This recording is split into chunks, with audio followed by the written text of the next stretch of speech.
Welcome to Allowed to Talk, and today I want to talk about the statement that used to be said, and still is said, that's just the way they did things back then. My dog has to go outside, so I'm going to let her out. Allowed to Talk today. The show is going to talk about that. The statement, that's just the way they did things. Oh, we got a couple, flurries. Might be about a half inch of snow out here. And this is the new deck that my husband put on the back. Well, it's a small porch. We put it on for the dog because we're going to put a doggy door in and she can just go out when she wants to. She likes to be outside. And today's high temp is 26. This morning it was 14. Was it 12 or 14? But anyway, it's really cold. Now the statement, that's just the way they did it back then. Like that is an excuse for things that went wrong. I want people to take some responsibility and say maybe they thought kids should be seen and not heard, and they thought kids didn't have a say or had no boundaries, had no days to have a bad day. They weren't allowed to say, I just don't feel like doing anything today, even though adults do that all the time and they curse and well, not all people curse, but a lot of parents curse at their kids and tell them they're a piece of crap. And that's okay, but the kids aren't allowed to have any emotions or feelings about anything during the day. So that's just the way they did things back then. That is just an excuse for not taking any responsibility. All I want it from my sisters, the two that say, just get over it, it's just you because nobody's mean or nasty to them on their job, or the person that I'm saying is evil or very cruel, to say the least, that they're so nice to them. So it just can't be that they're mean to me or say inappropriate things to me about my marriage or about things that shouldn't be said, because it doesn't happen to them. And then it's just the way it was back then, that's the way it is. No, that's not taking responsibility.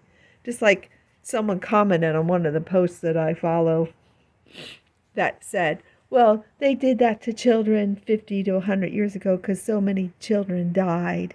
So they just treated kids like they were nobodies because they could die. Well, that's not true, because my own mother said to me when she lost two, I was her last of children. She had 12 births and two died. One was a few months old and one was born at death, a stillbirth. My mother said to me that she didn't get all worked up and upset about it, even though it hurt. She had too many kids already alive. Probably with the first one she had 6 and the second one she had 8 children to take care of. So she just didn't dwell on that. She had too many kids to take care of. So that excuse of that kids were treated like less than human because of all the deaths, I don't believe that either. Because back in the Bible, they actually sacrificed children. And they even became cannibals and ate their own children. Read the Bible if you don't believe me.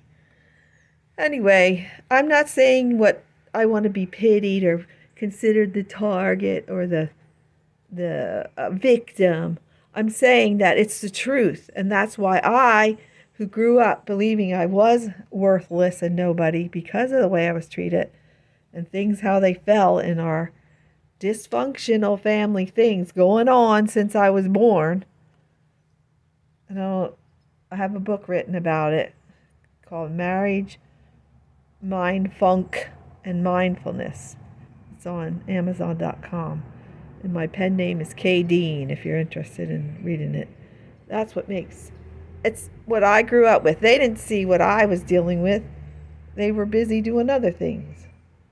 Moving here or there. Babysitting for people that were nice. I'm not saying my sister wasn't nice to me, because she was. I'm just saying I dealt with a lot of bull crap. And that's why I could be attracted to someone who was fake. Sure, I was acting like everything was okay because I thought that's how I should be loved.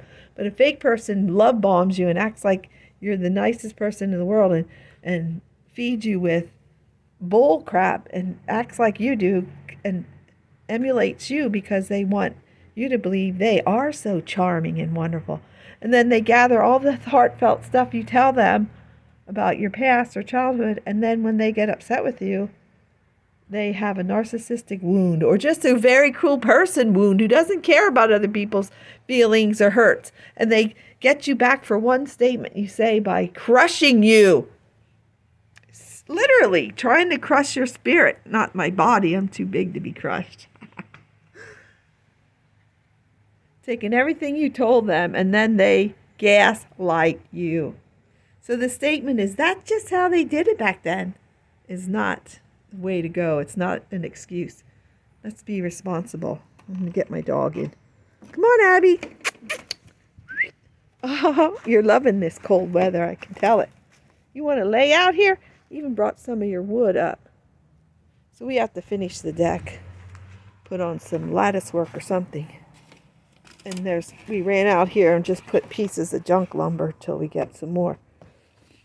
It's like 8 feet by 7 feet, something like that. So the excuse of, that's just how they did it back then, doesn't fly with me. If it does with you, that's your decision. And I hope you're having a wonderful day. Stay warm if you're in the cold areas.